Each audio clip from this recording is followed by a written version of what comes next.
नमस्कार दोस्तों। तो हमें लास्ट वीक वीकली चार्ट पर एक डोजी कैंडल बनते हुए नजर आई है, जिसका मीनिंग ये रहता है कि यहाँ पर बायर्स भी प्रेजेंट है और सेलर्स भी प्रेजेंट हैं। तो अभी नेक्स्ट वीक के लिए मार्केट यहाँ पर कैसा परफॉर्म करते हुए नजर आ सकती है, हमारा यहाँ पर क्या एनालिसिस होना चाहिए, वो हम यहाँ पर डिस्कस करने वाले हैं।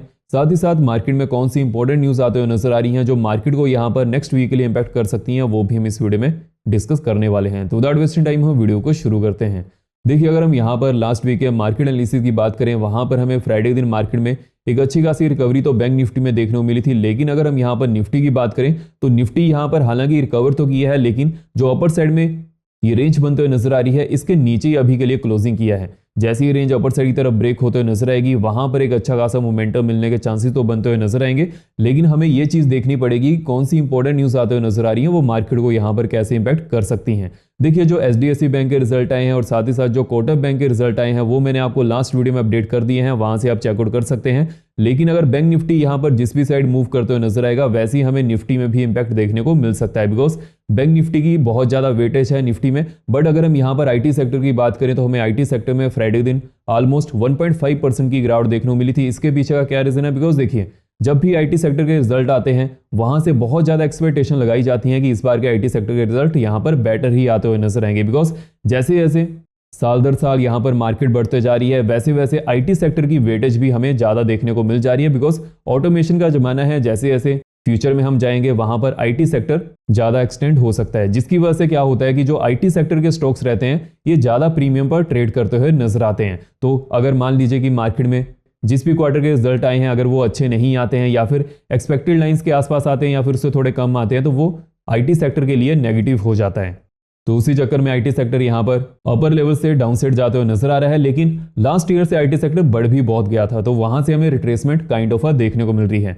लेकिन अगर हम इस समय निफ्टी के पर्सपेक्टिव से बात करें कि निफ्टी यहां पर कैसा मूव करते हुए नजर आ सकता है, देखिए जैसे कि जो बैंकिंग सेक्टर है या फिर जो फाइनेंशियल सेक्टर है, यहां पर पॉजिटिविटी शो करते हुए नजर आ रहा है। बट जैसे आईटी सेक्टर यहां पर डाउन साइड की तरफ जाते हुए नजर आ रहा है, तो हमें एक चीज पर ध्यान रखना है कि रिलायंस स्टॉक कहां पर जाते हुए नजर आएगा, ऑयल सेक्टर यहां पर कहां पर जा सकता है। बिकॉज अगर रिलायंस स्टॉक और साथ ही फाइनेंशियल स्टॉक यहां पर मार्केट को सस्टेन करते हैं, तो उसके बाद अपर साइड का मोमेंटम बनते हुए नजर आ सकता है। लेकिन अगर आईटी सेक्टर और इसके साथ ही साथ फाइनेंशियल स्टॉक या फिर रिलायंस स्टॉक यहां पर आईटी सेक्टर का साथ देने लगेगा, तो उस समय मार्केट में फियर बढ़ सकता है। तो ये सभी चीजें हम यहां पर डिस्कस करने वाले हैं। सबसे पहले हम यहां पर इंपॉर्टेंट न्यूज के बारे में डिस्कशन कर लेते हैं। देखिए, अगर हम यहां पर यूएस मार्केट की बात करें तो नेक्स्ट वीक के लिए यूएस मार्केट में कोई ज्यादा डाटा आने वाले नहीं है जो कि मार्केट के लिए ज्यादा इंपॉर्टेंट रहे। लेकिन अगर हम यहां पर नेक्स्ट वीक की बात करें तो वहां पर बहुत सारे फेड गवर्नर की स्पीच भी आने वाली है। देखिए, जैसे कि यूएस में बहुत ज्यादा फेड गवर्नर हैं, तो वहां पर उनकी स्पीच चली रहती है। उसकी वजह से मार्केट पर हालांकि इंपैक्ट तो देखने को मिलता है, लेकिन अगर उनकी स्पीच में कुछ मार्केट के रिलेशन में हो तभी वो इंपैक्ट हमें देखने को मिल जाता है।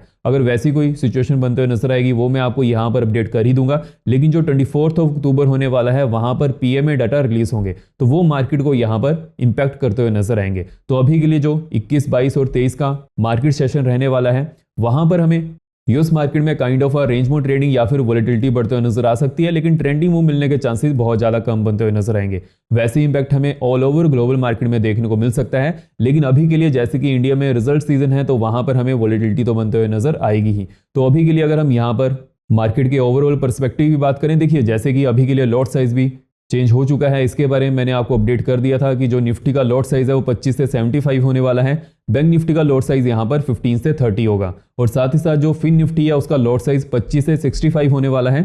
एंड जो निफ्टी मिड कैप है उसका लॉट साइज 50 से 120 की तरफ जाते हुए नजर आएगा। और जो निफ्टी नेक्स्ट 50 है उसका लॉट साइज 10 से 25 होने वाला है। देखिए, अगर हम यहाँ पर आज से 3 साल पहले की बात करें तो वहां पर भी निफ्टी का लॉट साइज 75 के आसपास होता था। हाँ, उस समय निफ्टी भी कोई इतना ज्यादा अपर साइड की तरफ नहीं था। उस समय निफ्टी अराउंड 13,000 टू 14,000 के आसपास होता था, तो उस समय हमें 75 का लॉट साइज देखने को मिल जाता था। लेकिन अभी के लिए जैसे कि रूल्स भी चेंज हुए हैं कि अभी के लिए जो पहले कॉन्ट्रैक्ट वैल्यू 5 to 10 लाख की हुआ करती थी, वो अभी के लिए 15 to 20 लाख की होने वाली है।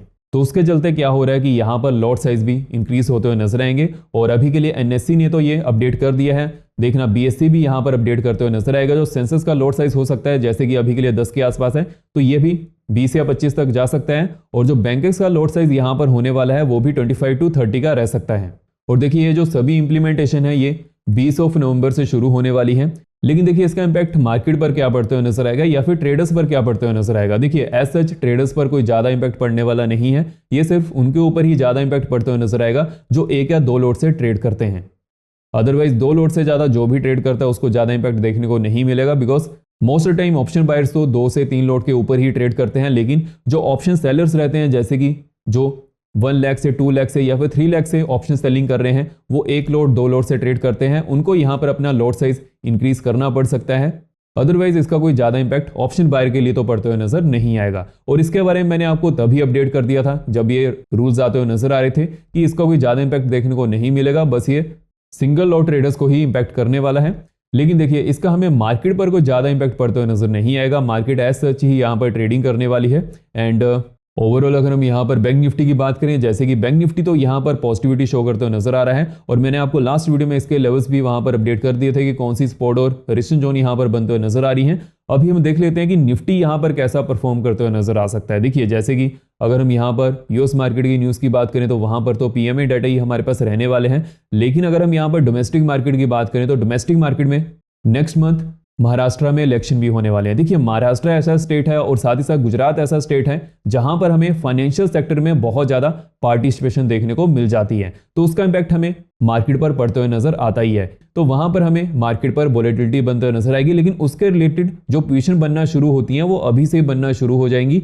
जैसे जैसे मार्केट में जो भी पोजीशन बनती है या फिर वॉल्यूम में कुछ भी डिफरेंस आता है, मैं आपको वैसे ही वो अपडेट करता जाऊंगा। लेकिन अभी के लिए नेक्स्ट वीक के लिए निफ्टी के सपोर्ट और रेजिस्टेंस रेंज की बात करें, देखिए अगर हम यहाँ पर निफ्टी की क्लोजिंग की बात करें तो हमें 24,850 के आसपास बनते हुए नजर आई है। अपर साइड में जो फर्स्ट रेजिस्टेंस जोन रहने वाली 24,950 टू 25,000 की रहेगी। देखिए अगर निफ्टी यहाँ पर रेजिस्टेंस लेते हुए नजर आएगा तब तो यहाँ पर अपर साइड का कोई मोमेंटम देखने को नहीं मिल सकता है। लेकिन अगर डेली चार्ट्स पर हमें 25,000 के ऊपर क्लोजिंग देखने को मिलती है तो अपर साइड में नेक्स्ट रेजिस्टेंस जोन यहाँ पर 25,200 टू 250 की रहेगी। और 200 टू 250 के आसपास अगर प्राइस आता है और इसके ऊपर हमें डेली चार्ट्स पर क्लोजिंग देखने को मिलती है तो जो नेक्स्ट रेजिस्टेंस जोन रहने वाली है 450 टू 495 की रहेगी। अगर हम यहाँ पर डाउन साइड में सपोर्ट जोन की बात करें, देखिए डाउन साइड में 24,730 के आसपास या फिर इसके नीचे हमें डेली चार्ट्स पर क्लोजिंग देखने को मिलती है। डाउन साइड में फर्स्ट सपोर्ट जोन यहाँ पर 575 टू 500 की रहने वाली है। देन अगर 500 के नीचे डेली चार्ट्स पर क्लोजिंग देखने को मिलती है, हमारी नेक्स्ट सपोर्ट जोन यहाँ पर 365 की रहेगी।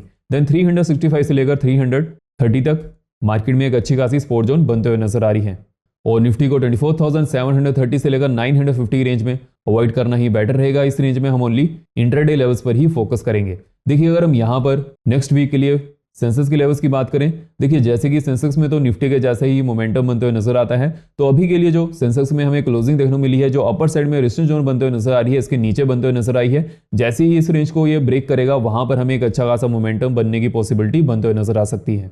अगर यहाँ पर हम रेजिस्टेंस जोन और सपोर्ट जोन की बात करें, देखिए अपर साइड में 81,500 तक या फिर इसके ऊपर डेली चार्ट्स पर हमें क्लोजिंग देखने को मिलती है। अपर साइड में फर्स्ट जो रेजिस्टेंस जोन रहने वाली है 81,950 टू 82,000 की रहेगी। उसके बाद अगर 82,000 के ऊपर डेली चार्ट्स पर क्लोजिंग देखने को मिलती है तो अपर साइड में नेक्स्ट रेजिस्टेंस जोन यहाँ पर 82,900 टू 83,000 की रहने वाली है। बिकॉज 82,000 के ऊपर डेली चार्ट्स पर क्लोजिंग मिलने पर अपर साइड में पोजीशनल बेसिस पर मोमेंटम मिलने के चांसेस बनते हुए नजर आ सकते हैं। अगर हम यहाँ पर डाउन साइड में सपोर्ट जोन की बात करें, देखिए डाउन साइड में 80,900 के आसपास या फिर इसके नीचे हमें डेली चार्ट्स पर क्लोजिंग देखने को मिलती है। डाउन साइड में फर्स्ट सपोर्ट जोन यहाँ पर 80,300 के आसपास बनते हुए नजर आएगी।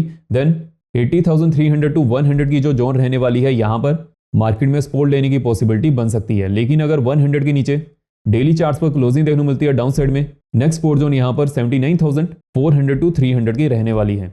और देखिए जैसे कि सेंसेक्स तो निफ्टी को ही फॉलो करता है, ज़्यादा इसमें हमें कोई प्राइस सेक्शन में चेंज आता हुआ नजर नहीं आता है। तो जब भी मैं सेंसेक्स में ट्रेड करता हूँ मैं यहाँ पर निफ्टी के चार्ट को जरूर वॉच कर लेता हूँ कि वहाँ पर हमें क्या प्राइस सेक्शन बनते हुए नजर आ रहा है, वहाँ पर क्या सपोर्ट जोन ब्रेक होते हुए नजर आ रही है, रेजिस्टेंस जोन अगर यहाँ पर ब्रेक होते हुए नजर आ रही है या नहीं ब्रेक होते हुए हमें देखने को मिल जा रही है। उसी के बेसिस पर मैं यहाँ पर डिसीजन लेता हूँ। लेकिन जो मैंने आपको यहाँ पर सपोर्ट और रेजिस्टेंस को मार्क करवाया है, इनको आप चार्ट में मार्क करके जरूर रखिएगा, आपको वहाँ पर बेटर अपॉर्चुनिटी देखने को मिल सकती है। अगर हम यहाँ पर मिड कैप निफ्टी की बात करें, देखिए जैसे कि मिड कैप निफ्टी ने फ्राइडे दिन यहाँ पर पॉजिटिव में क्लोजिंग दी है, लेकिन जो हमें थर्सडे की ये कैंडल बनते हुए नजर आई है, इसके ऊपर क्लोजिंग देना इसके लिए बहुत ज़्यादा जरूरी हो चुका है। देखिए अगर हम यहाँ पर नेक्स्ट वीक के लिए पोजिशनल बेसिस की बात करें, जैसे कि जो हमें क्लोजिंग देखने को मिली है 13,033 के आसपास बनते हुए नजर आई है। अपर साइड में अगर मिड कैप निफ्टी 13,150 टू 160 के ऊपर डेली चार्ट्स पर क्लोजिंग देता है तो अपर साइड में जो फर्स्ट रेजिस्टेंस जोन रहने वाली है 300 टू 315 के आसपास आते हुए नजर आएगी। अगर 315 के ऊपर डेली चार्ट्स पर क्लोजिंग देखने को मिलती है उसके बाद मिड कैप निफ्टी यहां से 450 तक जा सकता है और यहां पर भी एक अच्छी खासी रेजिस्टेंस जोन बनते हुए नजर आएगी 450 टू 465 के आसपास।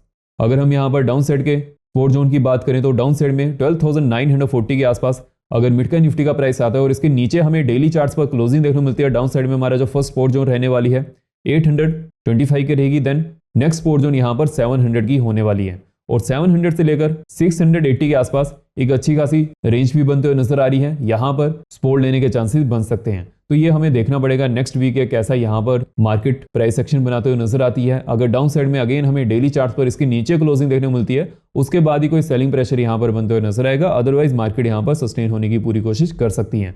तो इस वीडियो में इतना ही है। आपको वीडियो इन्फॉर्मेटिव लगी हो तो वीडियो को लाइक करें, शेयर करें और चैनल को सब्सक्राइब करें, सो मुझे और भी इन्फॉर्मेटिव वीडियोस बनाने की मोटिवेशन मिलती रहे। धन्यवाद।